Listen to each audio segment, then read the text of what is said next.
मध्य प्रदेश में सावरकर एक बार फिर सियासत के केंद्र में है। इस बार शुरुआत किसी पॉलिटिकल पार्टी की ओर से नहीं बल्कि स्कूल से हुई है।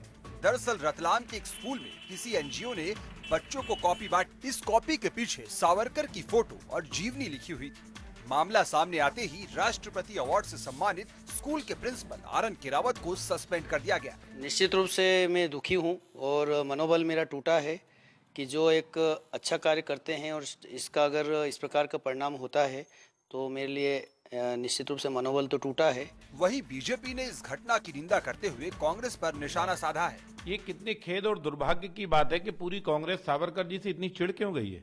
या तो ये सोनिया गांधी जी की कांग्रेस हो गई है जो शायद स्वतंत्र वीर सावरकर को समझ नहीं पा रही। पिछले कुछ समय से मध्य प्रदेश में सावरकर या गोडसे का जिन्न रह रहकर बाहर निकलता रहता है। हाल ही में कांग्रेस सेवा दल के शिविर में भी सावरकर पर एक बुकलेट जारी किया गया था जिस पर काफी बवाल भी मचा था। इस किताब में सावरकर पर कई संगीन आरोप लगाए गए थे। मसलन भारत छोड़ो आंदोलन को असफल बनाने में सावरकर ने भूमिका निभाई, आजाद हिंद फौज के खिलाफ अपने संगठन का नेतृत्व किया। सावरकर अंग्रेजों के प्रति वफादारी साबित करने के लिए तत्पर थे। 12 साल की उम्र में मस्जिद पर पत्थर फेंके, उसकी टाइल्स तोड़ी, हिंदुओं को अल्पसंख्यक महिलाओं से रेप के लिए उकसाया, हिंदुओं से हर युद्ध में ब्रिटिश साम्राज्य का साथ देने को कहा।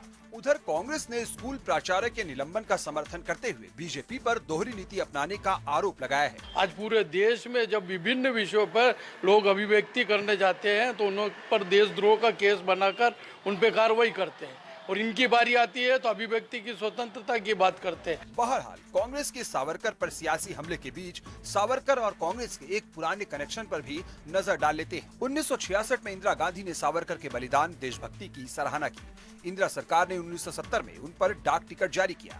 मुंबई में सावरकर के स्मारक के लिए इंदिरा ने 11,000 रुपए का सहयोग दिया।